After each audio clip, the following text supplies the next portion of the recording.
الحمد لله خالق الإنس والجان، منور الشمس والقمر ومدبر الزمان، الفارق بين الحق والباطل بتنزيل الفرقان، ومرسل الرسل إلى الناس من أنفسهم لإقامة البرهان، والصلاة والسلام على شمس الهداية والإيقان، وعلى آله وأصحابه ومن تبعهم بإحسان. فيا أيها الإخوان، قد ألقى الشيطان بيننا وبينكم العداوة والعدوان،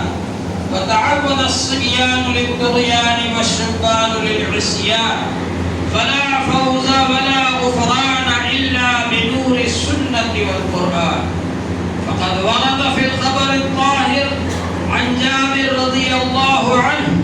قال: قال رسول الله صلى الله عليه وسلم في خطبته: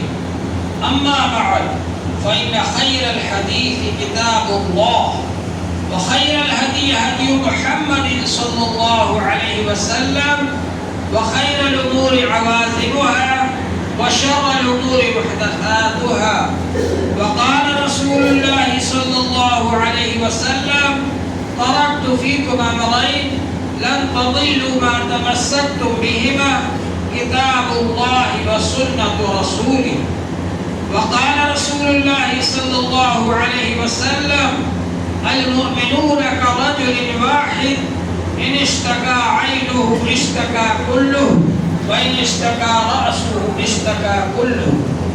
وقال رسول الله صلى الله عليه وسلم: يا معشر من أسلم بلسانه ولم يفض الإيمان إلى قلبه، لا توغوا المسلمين ولا تعينوهم ولا تتبعوا عوراتهم، فإنه من يتبع عورة أخيه المسلم يتبع الله عورته، ومن يتبع الله عورته يفضحه ولو في جوف رحله. وقال الله تبارك وتعالى في القرآن المجيد والفرقان الحميد: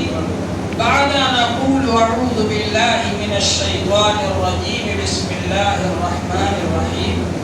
واعتصموا بحبل الله جميعا ولا تفرقوا،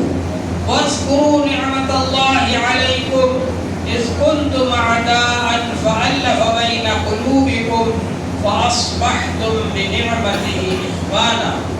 بارك الله لنا ولكم في القرآن العظيم، ونفعنا وإياكم بالآيات والذكر الحكيم، إنه تعالى جبار